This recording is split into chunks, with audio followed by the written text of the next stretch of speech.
Hello friends, so today I want to talk a little bit about a question that I've heard quite a lot online. People discuss it between themselves online, and people have asked this question directly to me before, so I want to answer it in video form. And that question is, how do I learn multiple languages simultaneously? There are some guidelines I give myself in order to develop multiple languages at the same time, while still being realistic. Someone might hear that I am learning a handful of languages at the same time, and their first thought could be, oh, you're not really learning it, you're just saying it, right? Maybe you're a fake scam or clown. That may be the case, but I do have some tips for you of how you can learn multiple languages simultaneously. I've heard the idea that people want to do languages in a certain order because they don't want to do it at the same time. I can't say don't do that, do what your heart tells you, do what you want to do right now. But I want to add some nuance to this conversation because actually you don't need to be waiting for you to finish one language to move on to the next one. You really can be learning languages at the same time, concurrently. For me, there are three main universals that I try to remind myself if I want to learn multiple languages at the same time. That's about 1, setting goals, 2, distinguishing languages, 3, acting, doing.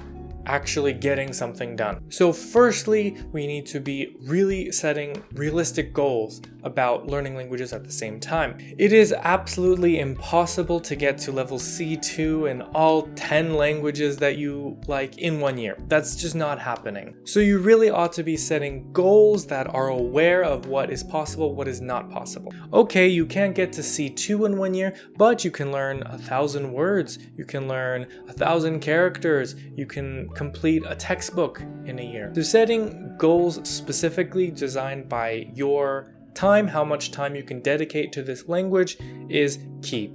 I've made a video before about how to set good language goals, which you can click on right at the top of this video, but it is critical that you are setting realistic goals, knowing what you can do in some period of time. I think it'll be very difficult to do 2 chapters every day for a whole year. Of course, once you set the goal, you need to follow those goals, and preferably those are goals that accumulate. Those are my favorite kinds of language learning goals.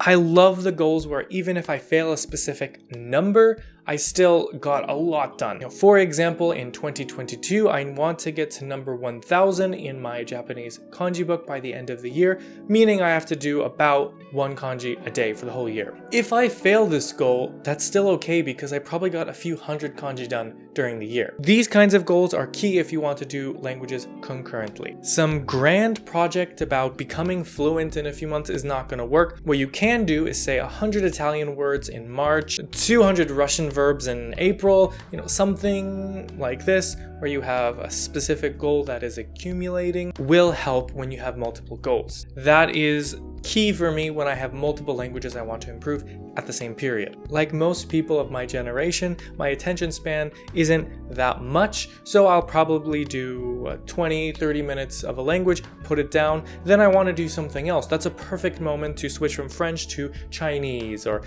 from German to Russian. And that kind of leads into my next point of differentiating or distinguishing these languages in your mind.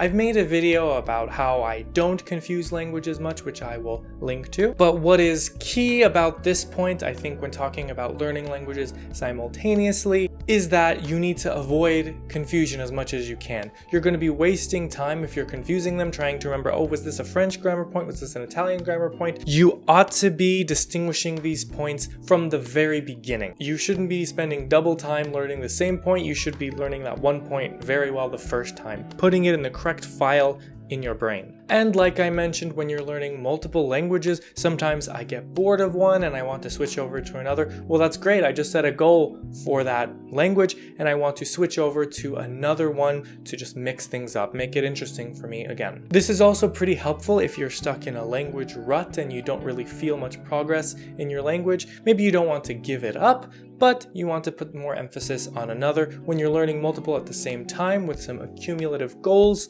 that is a great way to freshen things up. Because you know, when you have a lot of failures in a language in a short period of time, you get discouraged. But if you go to a language where you have lots of successes, suddenly you're invigorated again, you're excited again, you want to learn more. If you've liked this video already, please give it a like. Subscribe if you want to see more from me in this channel. Another key to distinguishing languages for me is pronunciation. I've mentioned this before, but there is no way that I could possibly confuse French words with Chinese words because in my mouth there's a completely different oral posture. There's no way when I'm trying to think of a word in French, let's say I'm trying to remember the word want in French, there's no way that xiang is ever gonna come out when I'm learning French because that's just not French sounds. So if you keep your pronunciation correct instead of Americanizing all of your pronunciations, in my case, you are already on the right track to distinguishing those things. For those languages that have similar pronunciation, really try to hit those key points that make them different. For example, people say that Spanish and Italian are really similar pronunciations, but that's from the American perspective. I recently watched a show where a Spanish person was trying to do an Italian accent and I could hear it. I was like, oh, that's not Spanish. You are trying to do Spanish with an Italian accent. I can hear that. Try to find those little details that distinguish those really close languages, because distinguishing the pronunciation is the key to not confusing them in your mind. There's no way you're going to recall the wrong language if it's not even close in your mind. Something that can seem a little counterintuitive but is really helpful for me is trying to separate the language from your native language or the language you learned it with. I mean, like, I'm encouraging you to learn a foreign language using a language that you are not a native in. Of course, you probably need some materials in your native language, but using another language helps you to separate it. I'm a native English speaker and I learned a few other languages. Let's say I learned language B, language C. I have a really difficult time translating language B into language C because I have to put it through some English filter in order to understand it. Trying to separate those languages in your mind can be really helpful, even though you might think they can become confused in your mind. For me, it's more like I understand the essence of this word a little better. For example, the Korean language has a word mosup, which is something like appearance, state, status, something like this, like the way you are. You can tell it's kind of hard to translate because I'm trying to find the words and it's difficult for me. But if I were to translate that into Japanese, I could instantly tell you how to translate that, sugata. If you try to disassociate the language you've learned with your native language, you see the connections for what they really are. You really take a moment to think about the essence of some word. In English, we have a lot of words that have multiple meanings. The first that comes to mind is get. So when I'm learning a new language, I'm probably using a handful of words to translate that one word. On my Anki, it's not unusual for me to have like 3 English words plus a Korean word or like a Japanese word in order to instantly understand some foreign word. Because in English, it might be a little unclear, but if I have multiple perspectives from multiple languages, that makes me understand it a little better. So when I'm learning multiple languages simultaneously, it's not a crutch for me. It's actually something that enhances my language learning because I have more words to describe the same action. I can describe something a little better because I just have a bigger vocab, a bigger choice of words to explain this word. If I'm doing flashcards on Anki, I don't care about describing it to another person. I'm trying to describe it to myself. And if I have more words to choose from, I can find a word that matches it much better that maybe my native language doesn't have a perfect translation for. And as I mentioned in the beginning, action, doing, this is how we actually learn a language. So if you just want to talk about how you love Korean and French and Russian and Greek, you're never going to actually learn a language. Actually, just spend some time doing things. There are a million ways to incorporate language learning into your daily life. Just start doing something.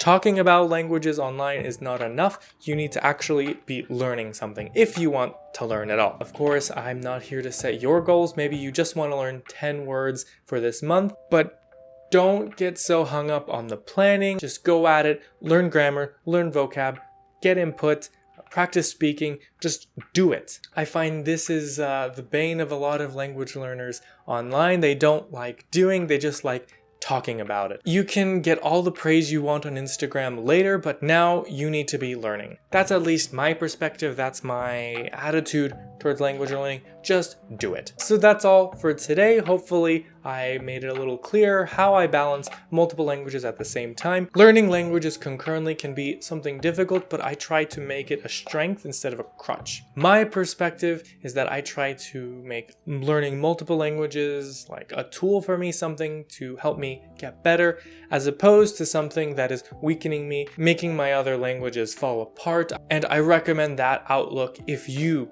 need to improve multiple languages at the same time. So if you like this video, please give it a like and subscribe if you want to see more from me. You can follow me on my social media, which is linked below. I also have a few discount codes in the description if you want to get started with some language learning using some apps that have already done the thinking for you. I also have a website at studywithalex.com where I talk about language related things like this video today. So thank you for watching today's video. I'll see you for another one very soon, alright? じゃあまたね。